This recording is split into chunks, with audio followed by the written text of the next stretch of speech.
I'm Sarai. And I'm Haley. And this is Seamwork Radio. Welcome back to Seamwork Radio, where we share practical ideas for building a creative process so you can sew with intention and joy. So Haley's out on parental leave with her new baby, so I'm flying solo, and I've invited some really fun guests to join me on the podcast. And today I'm here with Whitney from TomKat Stitchery. Hi, Whitney. Hello. Thank you so much for having me on. So Whitney's goal with TomKat Stitchery is to share the creative process of sewing and curating a better wardrobe with people from all over the world. She has a really popular YouTube channel and tons of classes and resources to help you learn new sewing techniques and make plans to sew your entire wardrobe. So today, Whitney's here with us to share her 10 favorite tips for sewing with knits so you can find and sew your dream t-shirt pattern. I'm so happy to have you here, Whitney, and so happy to talk knits. It's one of my favorite things to talk about, one of my favorite things to sew with. So yeah, I could talk all day about them. And your YouTube channel is such an awesome resource for people who are interested in knits or any kind of sewing, really, and kind of upping their sewing game. What is it that you like the most about sewing with knits? There's a few things that I really like about sewing with knits. Number one, I just really enjoy wearing knits. I find them easy to fit. I find them comfortable. I find with the newer fabrics that are out there, it's really easy to get a very polished look while still maintaining that comfort. But as far as sewing with them, I find them quicker. While I do a majority of my knit sewing on a serger, I also know that a lot of people don't have access to that machine.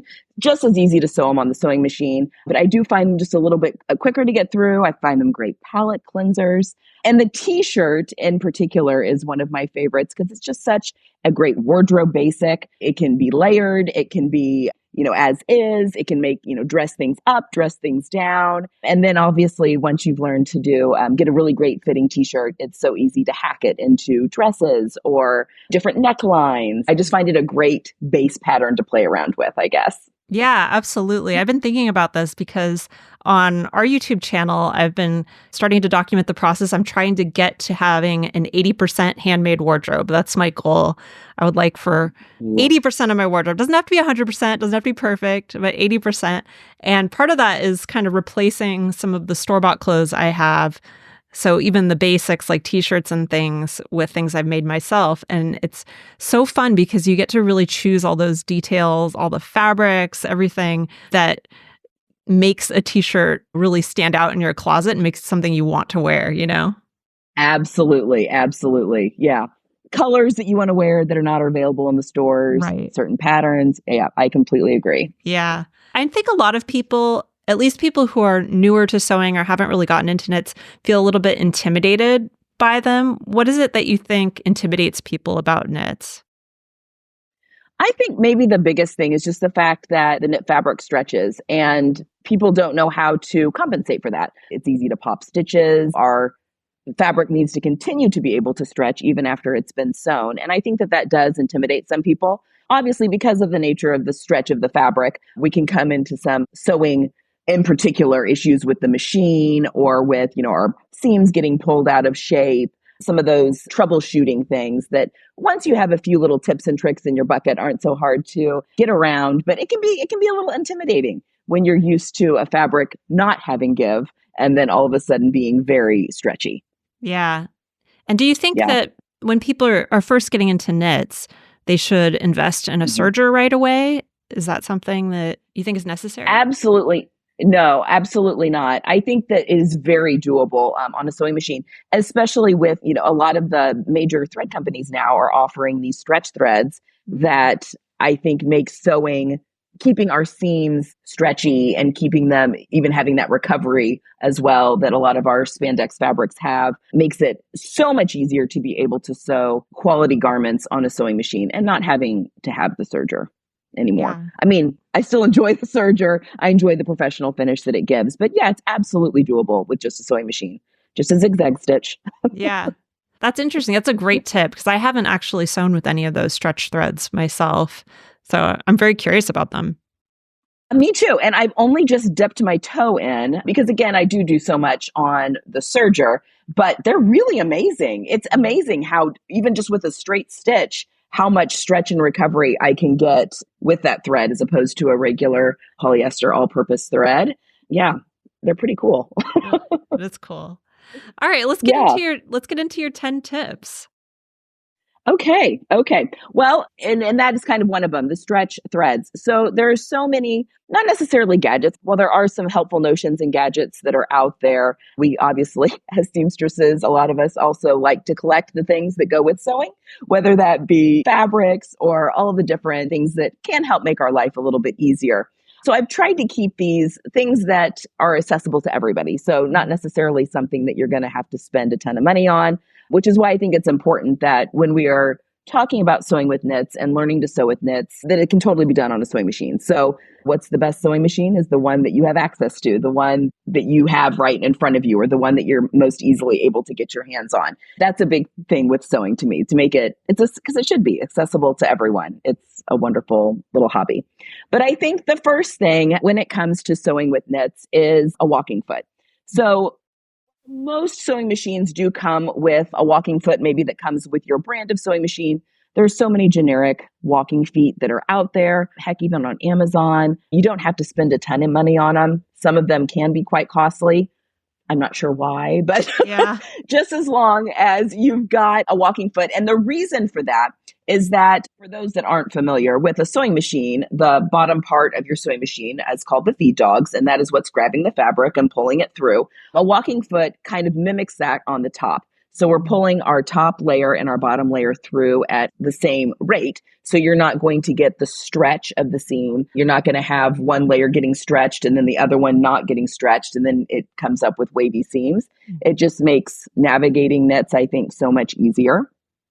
So that is definitely something, if you're going to be sewing with knits, that you're absolutely going to want to have in your toolbox. The second thing is a good needle. Ballpoint needle is technically what we want to be using for knits. It's a little hard to tell with the naked eye, but a little bit more rounded at the bottom, which makes it easier to get in through the knitted threads of the fabric as opposed to the woven.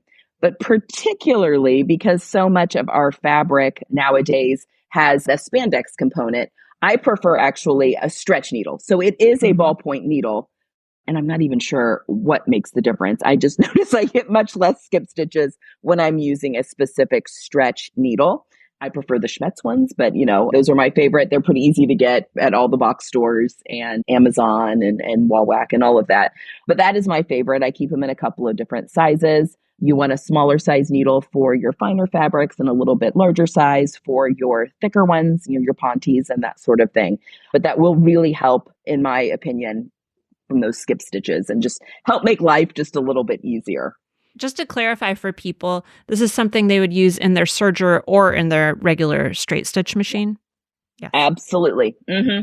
Yeah, absolutely. Absolutely. And with the serger, I mean, there's not a walking foot option with the serger, but there's differential feeds that you can mess with a little bit if you are getting the wavy seams, which gets a little bit more into the nitty gritty of a serger. But yes, I use the same needles in my home machine as I do in my serger. So yeah, definitely. Okay, and then like we were talking about, that stretch thread, it's just something that's new on the market, and I think relatively new, but I feel like all of the major thread companies now have a stretch thread in their catalog, whether that's Coats and Clark's. I've seen the Badira. I really like the Gutermann. That's my favorite. They're Mara Flex. But yeah, you can find them in all the different colors. You do use this in the top thread, just like you do in the bobbin. So it's different than elastic thread, which is what you would use for shirring and that sort of thing, but you use it just like you do regular thread. I don't use this in a serger. I don't think it's necessary to use the stretch thread in a serger. Serger thread's fine. The way that the serger stitch works, you're going to get enough stretch in through there, but it's really cool. So if that's something that you're interested in trying out, just getting a neutral color and just do some little tests. I was messing around with it. I was filming a class and messing around with some of it. It's really amazing stuff. The technology of thread. Who knew that there were steps to take? But I know it's been around for so long. You'd think. What else could they do to it? But it really does. Yeah, make a huge difference. Yeah, especially if you're doing all of your sewing on a sewing machine. And slow me down if I get going too fast. I can I No, can this is talk about great. knits all day long. But we've got some stitches on our sewing machines that can help with that give and to make sure that we are, so whether you're using just regular all-purpose thread or the stretch thread, we want a little bit of give in those seams so that when they stretch to go over our heads or to go over our shoulders, that they go back with the fabric, go back into shape, have that recovery. And technically, all of them are a form of a zigzag stitch. You've got the little lightning bolt stitch, a lot of us on most sewing machines, even the most basic. That's a stretch stitch, which is just a really narrow zigzag. But if you don't have that, it's very easy to adjust the width and length on your regular zigzag stitch that's on your machine. I like a 2.5 length and a 1 width. I think that's nice. It gives a little bit of the illusion of a straight stitch on the front if you've got that seam kind of pulling apart a little bit. When it comes to top stitching and that sort of thing, I think that the triple stitch is a really good one. And what that stitch does is it goes forward and backward 3 times, but they're right next to each other. So it's like a really condensed zigzag stitch before it goes forward. It goes slow because it uses a lot of thread, but it does give if you're top stitching down a neckline or, maybe on your sleeve hems and that sort of thing, that can be a really good option. So that is play around with the stitches on your sewing machine. Get some scrap pieces of knit fabrics and see what they can do. I feel like most of us have multiple stitches on our machines, and how many of those do we actually I know what they do? I know. It's so fun to play around with them too. We just did this tutorial on YouTube for hem stitching and playing around with all the different fancy stitches that I'd never used before on my machine was so fun. So yeah, I definitely encourage people to play around. It's so fun to see what your machine can do. Absolutely. Yeah, I mean, we all kind of stick with like the 5 that we know, but yeah, get on there and play around, experiment, kind of find out what works the best for you. And on that note, kind of the next little tip, I have a cover stitch machine that I also use quite frequently. I love it with knits. It just makes a straight stitch on the top. It's either a single or a double straight stitch on the top with a chain on the bottom, which just makes a very stretchy hem, and it goes back recovery wise. But if you would like something similar to that, a double needle creates that same look on the face of the garment. So it'll give you a very even double stitch hem. And they do sell those stretch needles as well. And you can get them in a couple of different widths. You do want to make sure that the plate on your machine is wide enough for those. So test, because we don't want to be hitting the plate of our machine with the needles. But that creates the 2 stitches on top and then a zigzag on the back. It's not quite as stretchy as a cover stitch, but again, if you're using that stretch thread, I think it's a great way to get some more professional looking or ready to wear looking hems or even top stitching without having to invest in a cover stitch machine. So if you're still a ways from investing in a cover stitch machine, which I love mine, but it's a great way to still get that and sew with knits successfully with just the addition of a separate needle. So yeah, highly recommend that. We have a cover stitch machine in the seamwork office, but I don't have one at home, and I use the double needle all the time. Yeah.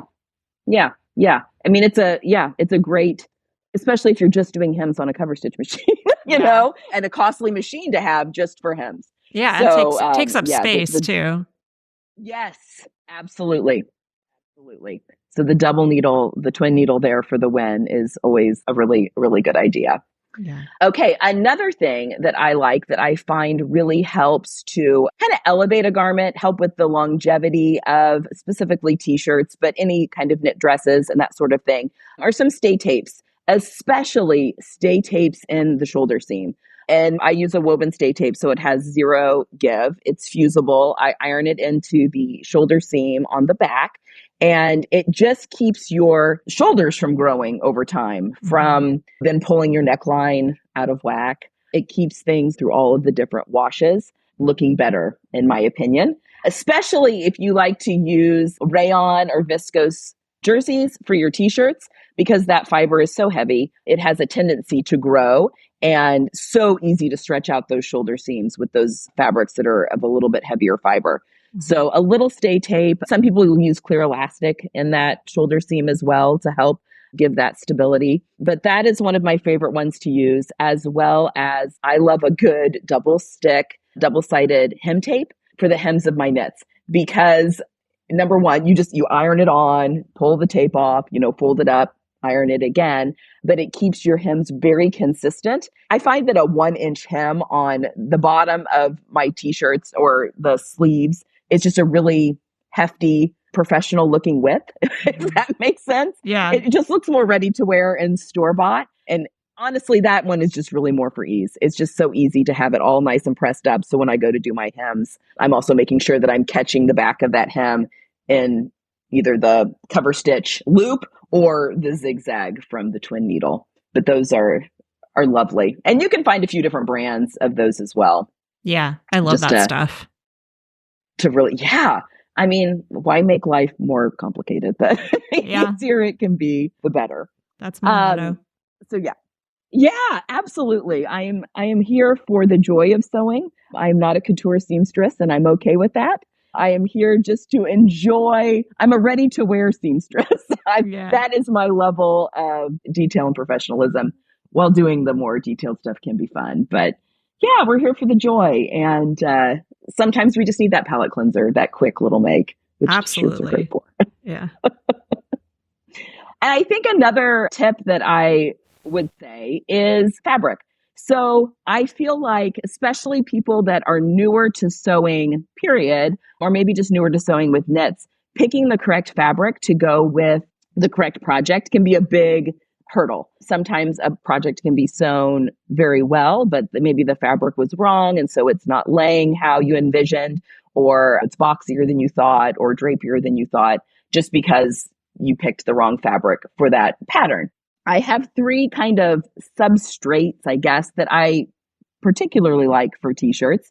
My favorite being cotton spandex jersey. Cotton is a little bit more of a structured fiber. It's got a little bit more body, and I like how it holds its shape. It fits a little bit closer to the body because it holds its shape, but I kind of like that it hugs my curves the way I want it to hug for most times. I also find it fits a little bit closer to the body, which helps with layering if I'm my t-shirts that I want to put under things. I would say that's probably my personal favorite fabric to use for most t-shirts. But there's also, like I mentioned, a viscose or rayon. You can use those interchangeably, spandex fabrics that create a little bit more of a drape. So if you're someone that really enjoys maybe a little bit more oversized t-shirt, something a little slouchier, a little bit more comfortable, I think a viscose or rayon spandex is fantastic. Anything with drapey details, like maybe a flounce sleeve or a cowl neck or something like that, looks wonderful. Viscose and rayons, because the fiber is heavier and it falls in on itself. So that can be a fun one to play with.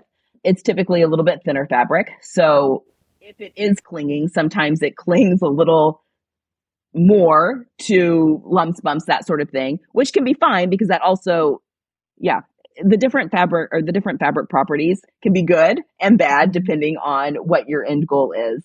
And then a really good in between if you're not sure where you want to go. And I feel like this is a new, not new, but I see it more recently, but a cotton modal spandex mix, which is kind of the best of both worlds a little bit, I feel like. It still has the structure of the cotton with a little bit more relaxed feel of the modal. And then personally, I like spandex in my fabric for that recovery. Although 100% cotton, all of the wonderful organic cottons that are out there, 100% cotton, are fantastic. You just may want to choose something a little bit like a boxier t-shirt or something that doesn't fit quite as close to the body. And maybe you want a different fabric for the, if it's a crew neck, for the neckband, so that the neckband at least goes back into shape when it's pulled over the head.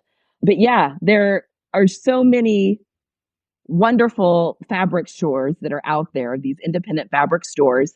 And I do recommend, buying the best quality that you can afford, whatever that might be. And that doesn't necessarily mean the most expensive. Sometimes we can find some really great stuff on secondhand or even upcycling and thrifting and that sort of thing. But quality of fabric does, in my opinion, it does. It makes a better end product. So the best that we can put in the end, the better that comes out on the other side. Yeah, another fabric knit is important. Another knit fabric that I really like for t-shirts is a linen knit. I think that makes just such a nice Ooh, wearable t-shirt. I have a couple linen t-shirts, and especially when the weather gets warmer, they're just so nice and breezy and yes, comfortable to wear. yes, yes. And honestly, I really love merino, a merino jersey, which is just as good, in my opinion, in summer as it is in winter Hmm. because it's naturally antimicrobial, it's naturally wicking. Those are great base layers fabric as well. Yeah, and if you do a lot of outdoor activities, like you do a lot of hiking and that Mhm. sort of thing, it's great for that because if you're a hiker, you know that cotton is not the best choice for hiking because it retains water and can be Yeah. very cold if you get wet. So, Yes. Yes, you were correct. Yeah, I even have quite a bit of my workout wear that's in a mhm. merino nylon mix, and it's fantastic for hot weather just as Yeah. well as base layers. Yeah, So, yeah, there's some I really love it. good natural fibers. And yeah, and this is what's fun about knits. Sky's kind of the limit. It's a great base pattern, which is kind of the next one is finding a good t-shirt pattern, whatever that is from whatever company, but just finding one. Maybe you put a little bit of work into getting it to fit you great, but having that one TNT, tried and true pattern for those that aren't familiar with the terminology, but having that one really great t shirt pattern that is easy to hack a different neckline on, hack a different sleeve on it, short sleeve, long sleeve, hack it into a dress. But not that you shouldn't or couldn't try many different t-shirt patterns because I do. I like some for different reasons depending on what I want for my finished product. But having that one base that's just really easy to go back to, if okay, I want a boat neck style t-shirt and a Breton stripe. Okay, well, I can go back to this one and know that it's going to look great and fit really well. And the bonus of t-shirts is that when it comes to fitting, the knit fabric does a lot of the work for you. So they, Mhm. in my opinion, are much easier to get a great fit on than a woven top, for instance. So it's a great place to start with a fitting journey if that is something that you're kind of new to. Finding a really great t-shirt pattern. And again, there's so many out there. Free ones you can buy. Most pattern companies have them. So a pattern company that fits you really pretty great from the get-go is a great place to start with that. So Yeah, I yeah. had a question about fitting since you brought that Oh, up.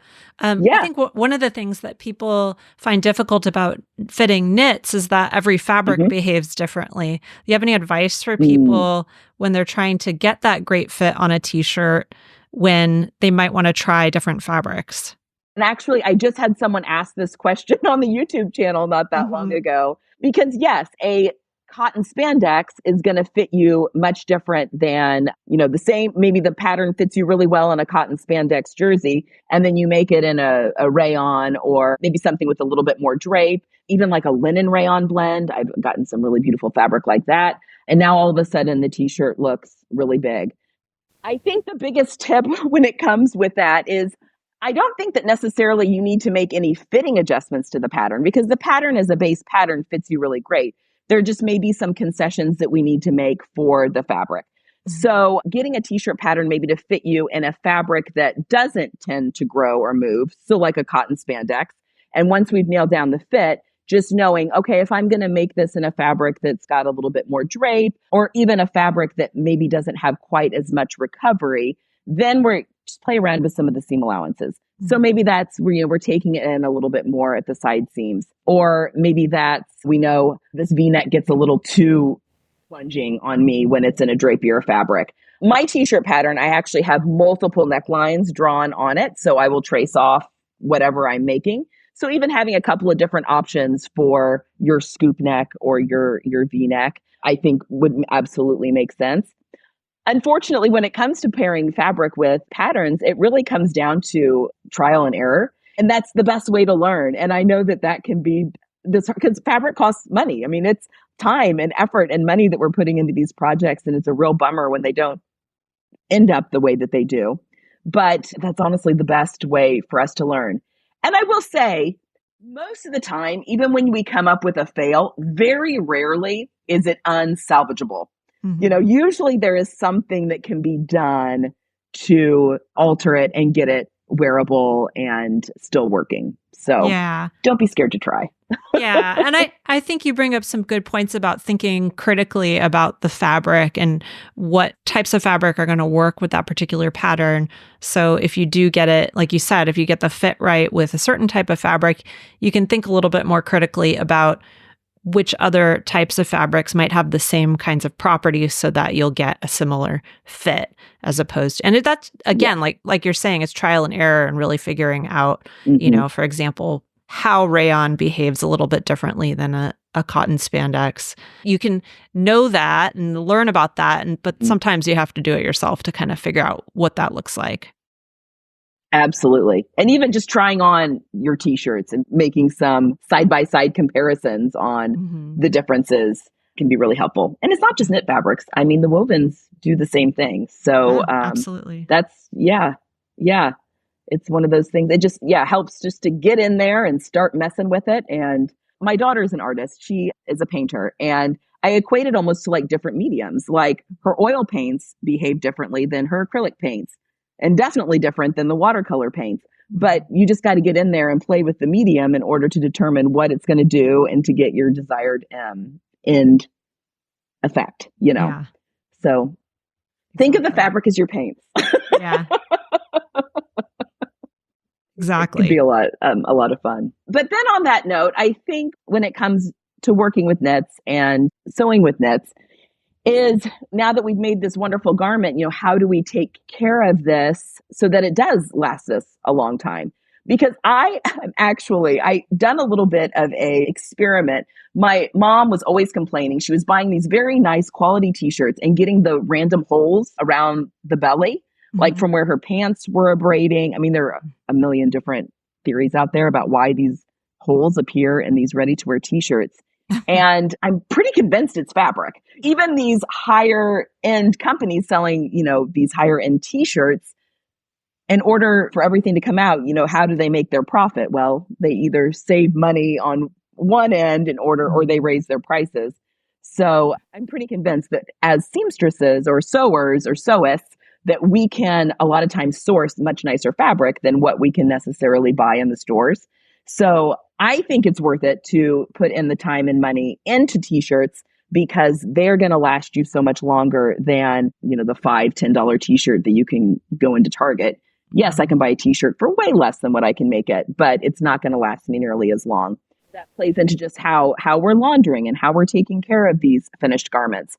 I wash everything in my washing machine. Is that the right word? Washing machine? Yes, that sounded weird to me for a second. But I hang almost everything.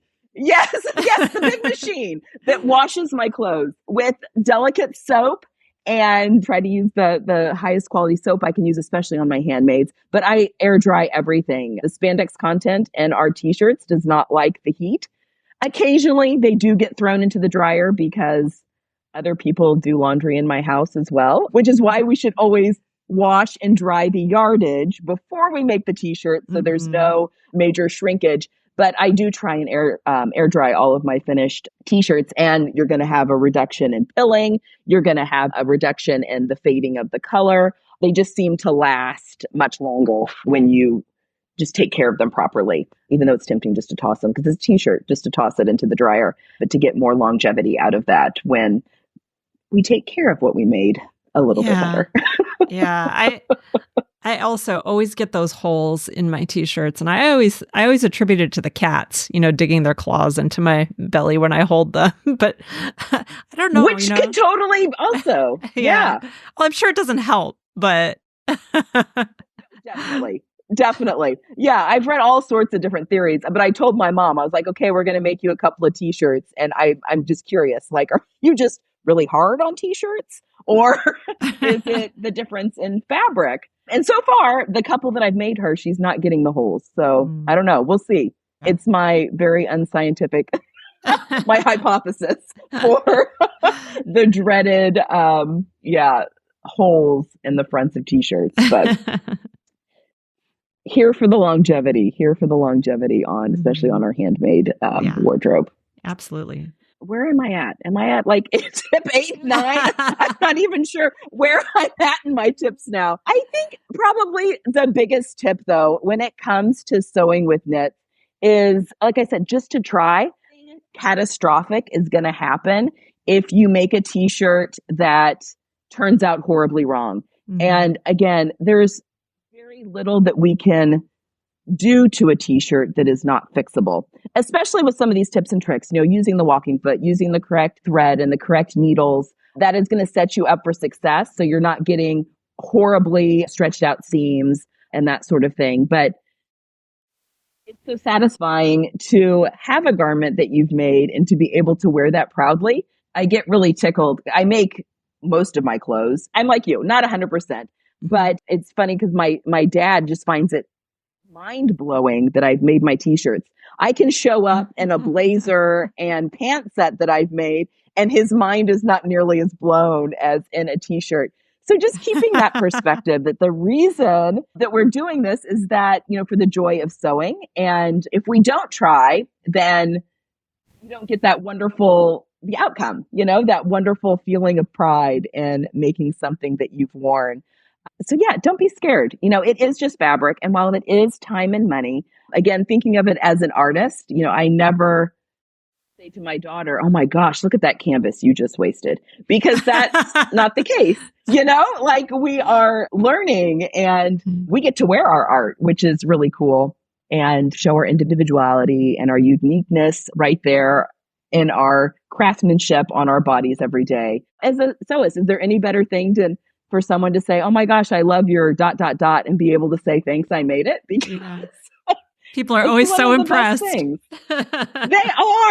They are, even when it's just a very simple t-shirt. So that is probably my biggest thing. And also, I have noticed in the sewing community, perfectionism, because I feel like sewing lends itself to the detail-oriented person.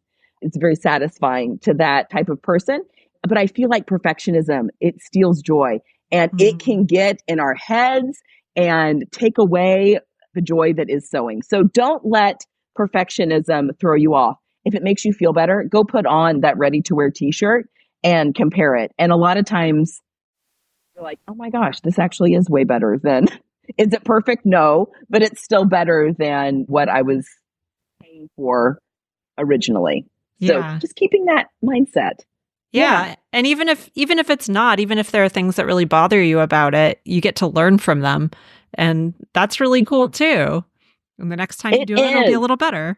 Yes. You wear that t-shirt and maybe you decide, you know what, it's riding up a little bit when I move around a lot or whatever. And then doing the research to figure out why it's doing that and how to fix it. And you use it as I was going to say that I think that's a great thing about sewing with knits, because they are fast. You can get that learning cycle going really fast. You don't have to spend days and days working on it. You make it, you find where you could improve it next time, and then you can make another one. Absolutely. Absolutely. And that's what's so wonderful about it, because we don't ever want to become perfect in sewing. That's kind of the fun of it, always being able to learn. And, I never want to get to the end of that. So embrace the learning part of sewing and try out knits. Cool. Well, is that the last tip? I think so. I think I hit the 10. Great. Awesome. Those were amazing. And I definitely I think my big takeaway, I really want to try that stretch thread now, because it's something I haven't done before. And I mostly use the serger for knits, but for those hems and all those other times when I do need to use a regular straight stitch machine, I want to try it out and see what it does. Even the decorative stitches with the machine. I feel like this opens up a whole realm of different things that we can do on knit fabrics with the stretch thread. Yeah, I'm excited about that.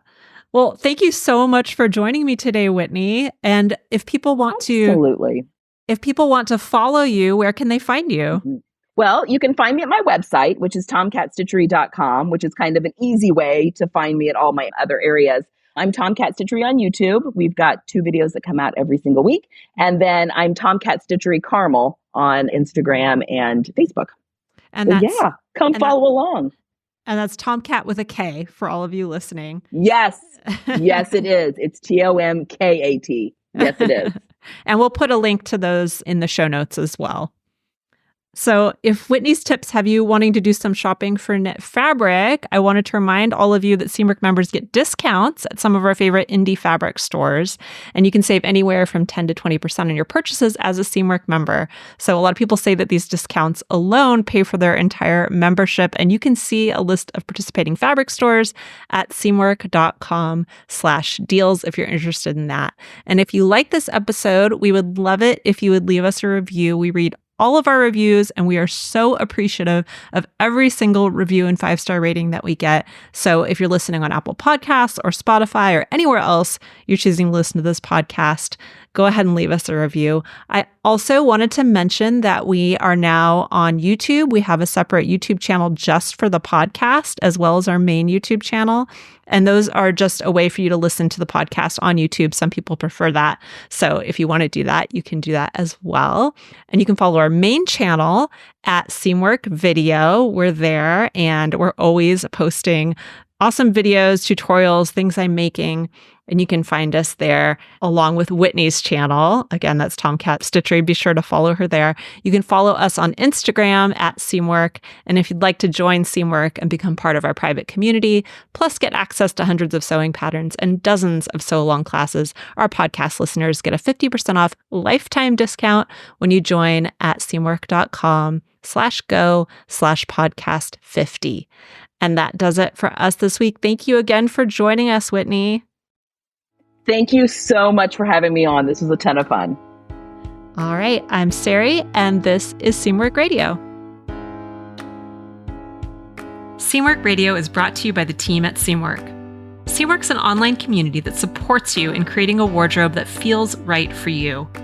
When you join us at Seamwork, you become part of our private community of makers, and you also get access to monthly sew-along classes, a library of over 200 sewing patterns, and tons of great resources to help guide you through the sewing adventure that you choose. Podcast listeners can get half off a Seamwork Unlimited membership, which means you can download as many of those 200 plus patterns as you want at any time, and our community will be there to guide and support you. If you'd like to join us for half off, just visit seamwork.com/go/podcast50. You can also find us on Instagram at Seamwork or visit our YouTube channel, which is called Seamwork Video. We love hearing from you, so let us know if there's a topic or a personal story that you'd like us to cover. Thanks for listening to Seamwork Radio.